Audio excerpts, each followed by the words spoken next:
first time I died, I was about 14 years old. It was my first day of high school, and one of the upperclassmen who just got his license wasn't paying attention and hit me with his car.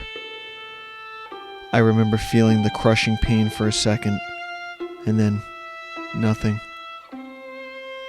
The next thing I knew, my alarm went off and I woke up in my own bed. My mom yelled from downstairs, "Hurry up, or you'll be late for your first day." I was pretty confused, but chalked it up to an odd dream.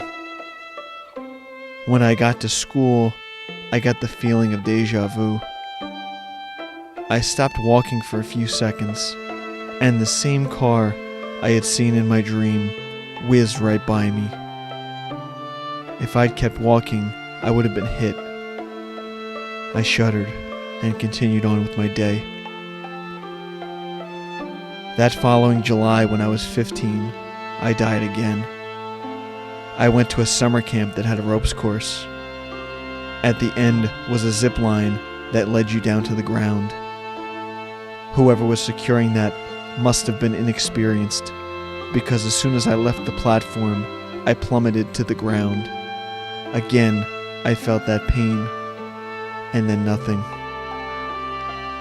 I woke up in my cabin, hearing conversation about being excited for the ropes course today. I immediately remembered my first day of high school and knew this wasn't a coincidence.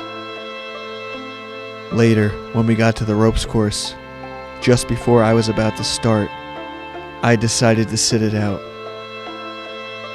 When it got to the person who had taken my spot in line, his zipline harness was not secure and he fell to his death. That was when I really knew I couldn't die. I decided to test it out in many ways, doing things I had always feared, knowing that in the worst case scenario, I would end up in my bed and it would all be undone.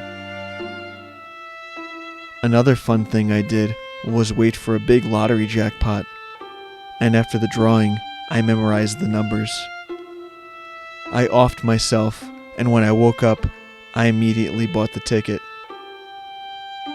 When the reporters asked me why I chose those numbers, I said, "I don't know. Just had a feeling, I guess." After living selfishly for a while, I wanted to do more. Whenever I heard of a tragic incident, I tried to get there to prevent it, or at least to make it not as bad as it was going to be. I wish I could have told someone about these events in advance, but I know it's quite hard to believe. Plus, the one time I did try that, I actually got accused of planning it, so I only did what I could. I've had a long, full life. Kind of ironic, because it was also full of a lot of deaths. But presently in my older age, and with this illness, all I can really do is lie in bed. I have some friends and family over now. I appreciate the sincerity and love they have for me, but they're getting to be quite annoying. They want to be here in my last moments, but honestly I'm getting really tired of having the same conversations with them day in and day out. I've always thought of this power as a blessing, but after the last few years endlessly repeating my death from the cancer, I'm not so sure anymore.